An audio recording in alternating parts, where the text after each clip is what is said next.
E qartë, batuta e ti, Klosit bëj sport me lekët e veta, jo me lekët e mbetura të buxhetit. Ishte çështja për një lloj sporti që zoti Klosi propozonte që të shkonte një përqindje të saktuar. Mirë, faleminderit Ardit, ne do të kemi lidhje të tjera nëse do të ketë zhvillime interesante nga parlamenti. Kthehem në studio, jam me zotin Enkelej Dalibeaj, ministri i drejtësisë, politikan, mirë se erdhe, kënaqësi që ju kam në studio.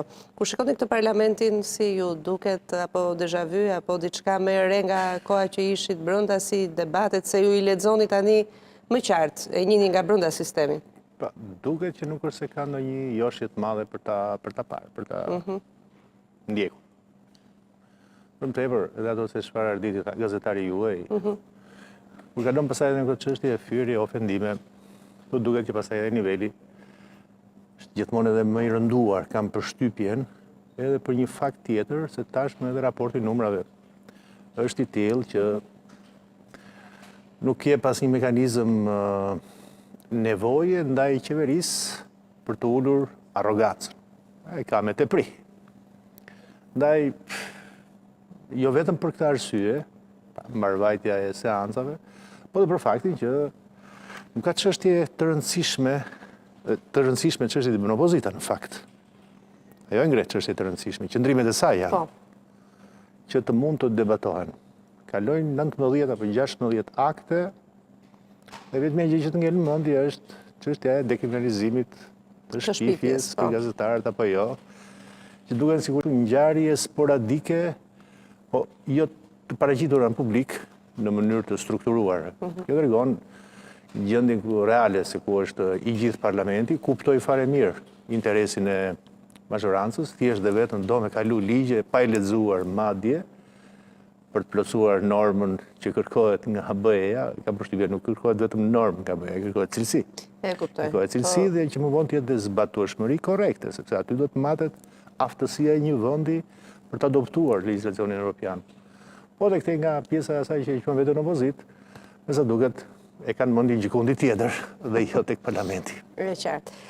Mirë, do të ndalem në një moment, është një çështje e nxehtë që do diskutoj nesër në Komisioni i Imuniteteve në Parlament, është çështja Balluku. Kjo është çështje.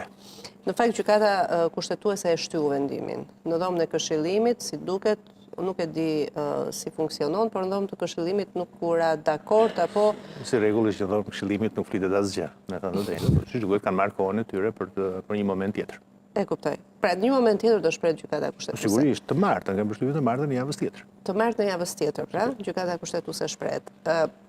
Mendoni që kjo ndikon në vendimin e nesërm dhe në punën e nesërme të komisionit parlamentar? Teorikisht nuk duhet të ndikoj. Janë dy çështje të ndara. Ajo që gjykata kushtetuese shqyrton është çështja nëse sistemi i drejtësisë ka të drejtë të vendosë një mas pezullimi ndaj një antarit kabinetit qeveritar. Pretendimi i kryeministit është që jo, futeni në domenin tim, në domenin politik. Nesër në këshillim mandateve trajtohet diçka tjetër.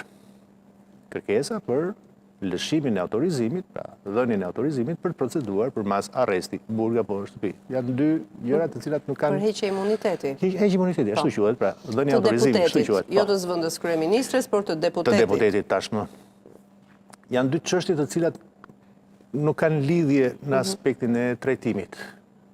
Njëra në sistemin e drejtësisë. Juridikisht kanë lidhje të dyja? Juridikisht ndikojnë te gjëra tjetra? Jo, nuk kanë.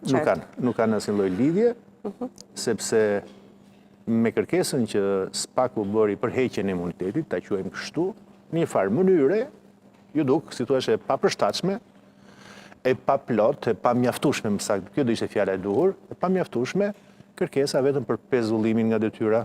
Tashmë kërkohet një mas më e rëndë, siç janë një nga dy arrestet.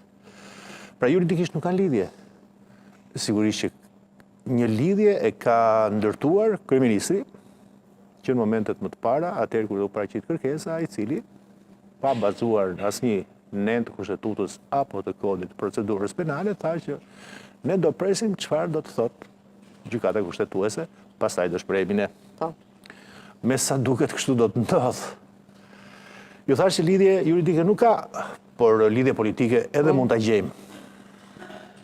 Variantet mund të jenë nga më të ndryshme. Deri tani dim faktin që kryeministri së pari e ka tërhequr ai vallen. Një valle procedurale që do duhet ishte thjesht dhe vetëm për herë të zonjës para i Ballu. hyn gjykatë kushtetuese si palë. Si palë. Po. Pa qenë fare palë në procesin penal. Dhe vetëm kaq, po edhe presionin ndaj gjykatës kushtetuese e ka bërë hapur, pas një lloj doreze, dhe siç u zhvilluan ngjarjet publikisht, të paktën mund të arrijmë në konkluzionin që ja arriti. Pra, gjykata kushtetuese sot për një vendim, mendoni që edhe parlamenti nesër e shtyn vendimarrjen apo pse do është opozita aty? Nesër ta them me siguri që nuk do të ketë një vendim. Po, sepse ka edhe volum ndoshta. Jo vetëm aq, se volumi, si thua, duhet të jetë te i kaluar, sepse ka kohë që janë pajisur me dokumentacionin, por procedura rregullore e parlamentit thotë që në këtë mbledhje do duhet përcaktuar relatori, po përse do të jenë dy, siç ndodh në këtë raste, një nga njëra anë, një nga pala tjetër, të cilët do duhet të marrin dhe kohë normale. Që të përgatiten. Sa më shkurtër, aq më e mirë. Po do duhet një farë kohë, pra do